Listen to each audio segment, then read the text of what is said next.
कश्यप बस करो। ये इसलिए क्योंकि आज मुख्यमंत्री, पंजाब के मुख्यमंत्री प्रकाश सिंह बादल की बस कंपनी पर बहुत सारे संगीन सवाल खड़े हो रहे हैं। आज इसी पर करेंगे चर्चा, क्योंकि बीते दिन 4 बजे दिन दहाड़े छेड़खानी का मामला सामने आया। एक महिला और उसकी बच्ची को छेड़ा जा रहा था, बाद में उन्हें बाहर फेंक दिया गया, बच्ची की जान चली गई, 15 साल की बच्ची मर गई। मुख्यमंत्री बादल की बस में दिन दहाड़े छेड़खानी की घटना आखिर क्यों हुई, ये सवाल हम पूछेंगे। क्या सीएम की कंपनी होने की ही वजह से स्टाफ ने छेड़खानी की हिम्मत की? क्या बादल सरकार अपनी ही कंपनी के स्टाफ की अब निष्पक्ष जांच करा सकेगी? चौथा सवाल, निर्भया कांड के करीब 2.5 साल बाद भी सरकारों ने सबक आखिर क्यों नहीं सीखा है? बसों में बेहतर व्यवस्था का वादा किया गया था, कहां हवा हो गया सब? इधर बस में सवार बाकी पैसेंजर्स छेड़खानी की घटना पर मूक दर्शक आखिर क्यों बने रहे? जी हां, और आइए 2 तस्वीरें सबसे पहले आपके सामने रखते हैं। ये 2 तस्वीरें आपको अंदर तक कुरे देंगी, क्योंकि हम सरकार पर सवाल खड़े करेंगे, सरकार से पूछेंगे कि आपकी जवाबदेही क्या है, लेकिन हमारा क्या? कैंडल मार्च से आखिर क्या हासिल है? मौन क्यों रहते हैं चश्मदीद? ये सवाल हम इसलिए पूछ रहे हैं क्योंकि 14 साल की उस बच्ची को बस से फेंका गया और बस में मौजूद एक शख्स ने बचाने की कोशिश नहीं की, एक शख्स ने अपनी आवाज नहीं उठाई।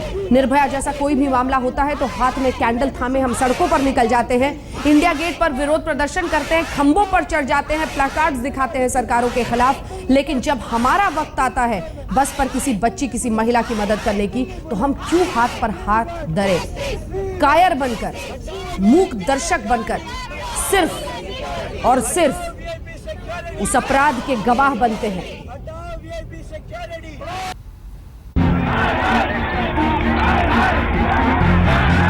16 दिसंबर 2012 को निर्भया कांड के बाद जिस तरीके से हिंदुस्तान ने एकजुट होकर विरोध की अपनी आवाज बुलंद की थी, लगा अब देश में कोई दूसरा निर्भया कांड नहीं होगा। लेकिन देश में दरिंदे अभी भी बेखौफ हैं। डरावना सबूत पंजाब के मोगा में दिखा। छेड़छाड़ के विरोध की सजा एक मां को अपनी बेटी का साथ छोड़कर चुकानी पड़ रही है। डर है कि अस्पताल में पड़ी ये मां भी न जाने कब जिंदगी की जंग हार जाए। मामला पंजाब के मोगा का है और हैरानी इसलिए भी ज्यादा है क्योंकि केंद्र की जो एनडीए सरकार बेटी बचाओ मिशन की पैरोकारी कर रही है, पंजाब में भी उसी का हिस्सा अकाली बीजेपी की ही सरकार है। दिल दहला देने वाली घटना बुधवार शाम की है। ऑर्बिट बस सर्विस की एक बस मोगा से भटिंडा जा रही थी, जिसमें कुछ मुसाफिरों के साथ साथ एक माँ बेटी भी सफर कर रही थी। कुछ देर के बाद ही बस का कंडक्टर अपने दोस्तों के साथ माँ बेटी के साथ छेड़खानी शुरू कर देता है। माँ बेटी बाकी यात्रियों से मदद की गुहार लगाती हैं, लेकिन बस के कर्मचारियों की बदसलूकी जारी रहती है। बाद में चलती बस से माँ और 13 साल की बेटी को कंडक्टर और उसके साथी चलती बस से धक्का दे देते हैं, जिससे मौके पर ही बेटी की मौत हो जाती है। ये तो देखो, सुनने में तो यही आ रहा है, मगर जो सच्चाई है वो उसको होश आ जाएगी तो उसके क्या वापरा है वो सारी घटना बताएगी उसकी लड़की। और तो और जिस बस में माँ बेटी के साथ इस घटना को अंजाम दिया गया है, वो सूबे के मुखिया प्रकाश सिंह बादल की कंपनी की ही है।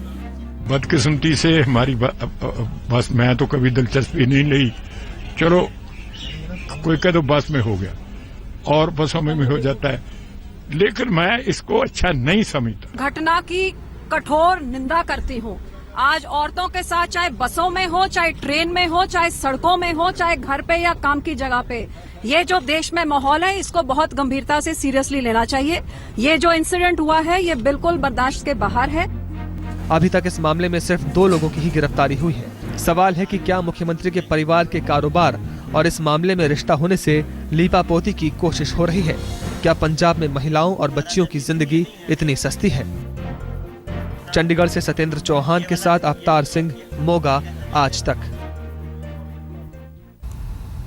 कई खास मेहमान हमारे साथ इस पूरी चर्चा में जुड़ रहे हैं। सबसे पहले आपका परिचय उनसे करा दें। हमारे साथ किरण बेरी जी, पूर्व आईपीएस अधिकारी, जुड़ गई हैं इस चर्चा के लिए। हमारे साथ आभा सिंह जी, वरिष्ठ वकील, सोशल एक्टिविस्ट, जुड़ गई हैं। सुखपाल सिंह खेहरा साहब, जो कि प्रवक्ता हैं कांग्रेस पार्टी के पंजाब के, वो हमारे साथ जुड़ गए हैं। आशा देवी जी, निर्भया की मां, हमारे साथ जुड़ गए हैं। बहुत बहुत शुक्रिया आशा देवी जी आपका।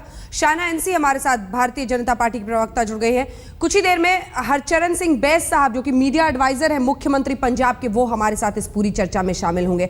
लेकिन सबसे पहले मैं एक बार आपके पास आना चाहती हूँ शाना एनसी जी। आपकी गठबंधन की सरकार चल रही है, मुख्यमंत्री प्रकाश सिंह बादल की कंपनी की बस, वो कहते हैं बड़ा दुर्भाग्यपूर्ण है कि मेरा बस निकला, और उसी के बाद अगला सेंटेंस कह देते हैं कि बसों में ये सब होता रहता है जी, it is a Himalayan blunder.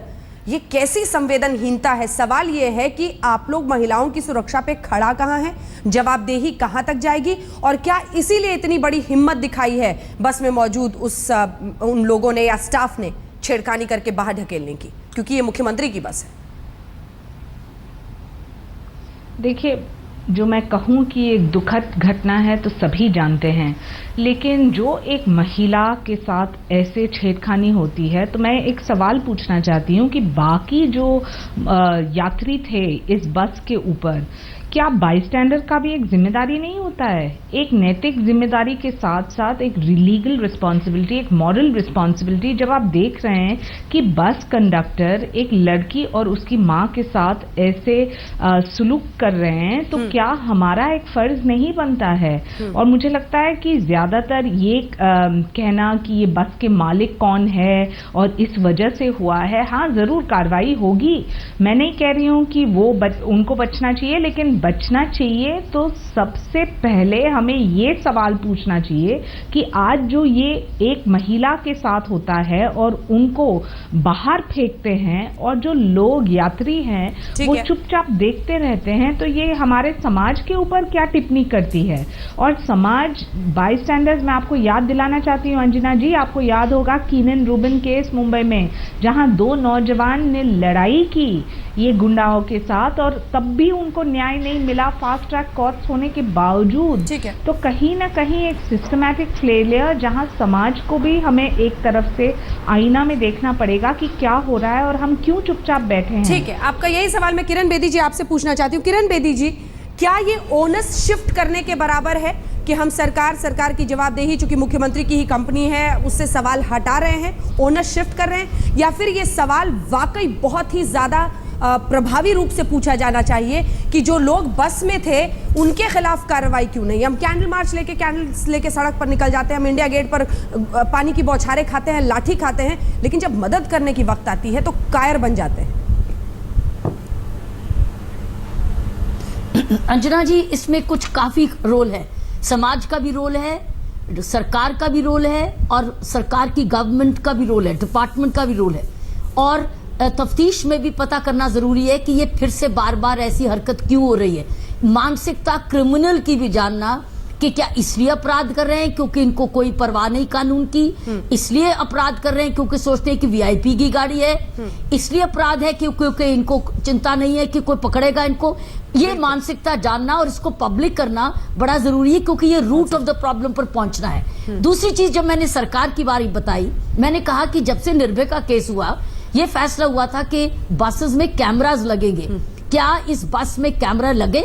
ये मैं समझती हूँ जानकारी जरूरी है। नहीं है। दूसरी चीज है कि इनके खिलाफ अगर रिकॉर्ड आते रहे जी, हाँ, तो ये क्यों नहीं कैमरा है? क्योंकि ये फैसला हुआ था, उस वक्त एक मुहिम चली थी कि ऐसे पब्लिक ट्रांसपोर्ट में हमको कैमरास लगाने हैं ताकि हम पता कर सके कि वहां हरकत क्या हो रही है और कौन से लोग हैं जो बैठे रहे और जिन्होंने सहायता नहीं की।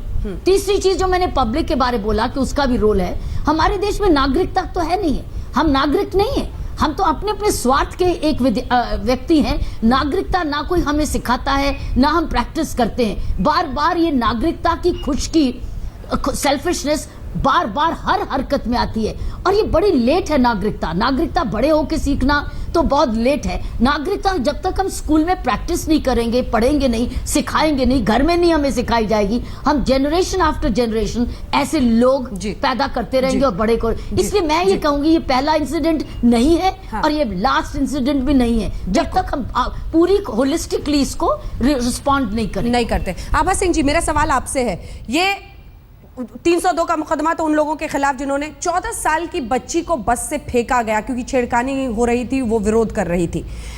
क्या उन कायरों के खिलाफ मामला दर्ज हो सकता है जो बस में मौजूद थे? मेरे से पूछ रहे हैं क्या? आभा सिंह आज जी की जो कानूनी प्रक्रिया है उसमें उन कायरों के खिलाफ कोई मुकदमा नहीं किया जा सकता क्योंकि हमने कोई प्रावधान नहीं किया है। लेकिन बहुत दिनों से ये डिमांड चल रही थी। जब पहले भी हरियाणा में एक लड़की को लोग मोलेस्ट कर रहे थे और वो अकेले लड़ी थी, वो वीरांगना, तब भी ये डिमांड किया था कि कानून में आप चेंज लाइए और जो स्पेक्टेटर्स हैं, जो मदद करने नहीं आते, उनको भी आप अबेटमेंट के ऑफेंस में पार्टी बनाइए। जब तक ये चेंज नहीं आएगा तब तक कोई मदद में नहीं आएगा। लेकिन पीसीआर वैन्स की भी बात हुई थी कि जगह जगह पीसीआर वैन्स रहेंगी, तो जब वो एक टोल नाका था वहां पे पुलिस वैन्स क्यों नहीं थी? इसकी बहुत बड़ी जवाबदारी हो जाती है। ओला में तो आपने लाइसेंस कैंसिल किया, क्या आपने इस ट्रांसपोर्ट कंपनी का लाइसेंस कैंसिल किया? या चूंकि ये बादल फैमिली की ट्रांसपोर्ट कंपनी है इसलिए आप उन जो ड्राइवर और कंडक्टर हैं उनको आज आप मीडिया के प्रेशर में एक्शन ले रहे हैं, कल आप उसमें पुलिस जो है केस उसको ढीला कर देगी। ये भी देखने की जरूरत है कि क्या पहले भी क्रिमिनल रिकॉर्ड थे, लेकिन पुलिस डरी हुई थी क्योंकि वो पॉलिटिकल फैमिली से रिलेटेड है। ये सब इंक्वायरी बहुत जरूरी है। क्रिमिनल लायबिलिटी बनती है ओनर की ट्रांसपोर्ट कंपनी की। आशा देवी जी, जल्दी से आपसे एक रिएक्शन में चाहती हूँ। पूरा देश उस वक्त आपके साथ खड़ा हुआ था, लेकिन एक के बाद एक इस तरह की घटनाएं आती हुई। तब भी आया था कि सड़क में निर्भया के फेंके जाने के बाद किसी ने मदद नहीं की थी, हजारों लोग वहां से गुजरे थे। ये खबर सुनकर आशा जी कितनी आप परेशान होती हैं और कितना आपको और भी दर्द इस तरह की घटनाएं पहुंचाती हैं? देखिए, ऐसे खबरें रोज सुनने को मिलती है। ये जो घटना हुई है बहुत दुखद घटना है और शर्मनाक है। यह हमारे समाज के लिए बहुत, क्या कहें, एक मानसिकता की हद हो गई है। लेकिन जब भी घटना होती है बाद में कैंडल मार्च होता है, बहस होती है, लेकिन फिर हम वहीं के वहीं पहुंच जाते हैं। जब 2012 में घटना हुई थी बस में, तो उस घटना में भी किसी ने बचाने नहीं आया। जब भी घटना होती है तब भी ऐसे ही होता है। तो हम बाद में हम कैंडल मार्च करते हैं, सरकार पे सवाल उठाते हैं, पुलिस पे सवाल उठाते हैं, लेकिन कहीं ना कहीं सबसे बड़ी कमी हमारे समाज में है, हमारे लोगों में है, जो आंखों के सामने सब कुछ होता है, देखते रहते हैं और कोई आवाज नहीं उठाता, कोई बढ़ के सामने नहीं आता कि नहीं एक बच्ची की इज्जत नीलाम हो रही है, जान जा रही है, बचाया जाए। तो मैं तो ये कहूंगी कि सबसे पहले जो वहां पे जो लोग होते हैं, चाहे अभी जो बस में है, उनके खिलाफ कार्रवाई होनी चाहिए। उनको भी केस, उनके ऊपर भी केस होना चाहिए। जो ड्राइवर है, कंडक्टर है, उनका लाइसेंस रद्द होना चाहिए कि जैसे बच्ची की जान गई है वैसे वो कभी भी जिंदगी में अपना फिर से उनको लाइसेंस ना मिले, क्योंकि बहुत हो गया। जब भी घटना होती है, जब भी ऐसे ही बहुत होता है, ऐसे ही कैंडल मार्च होता है, लेकिन क्या इससे जिसका बच्चा जाता है उसको वापस मिल जाता है? मैं तो इस घटना से उतना ही दुखी हूँ। ऐसे सवाल एक नागरिक के रूप में हमें क्यों नहीं कचोटते हैं? क्या मर गया है हमारे अंदर कि अपनी आंखों के आगे उस बस में कितने सारे लोगों ने 14 साल की एक बच्ची को बस से फेंककर मरते हुए देखा, लेकिन किसी ने मदद करने की कोशिश नहीं।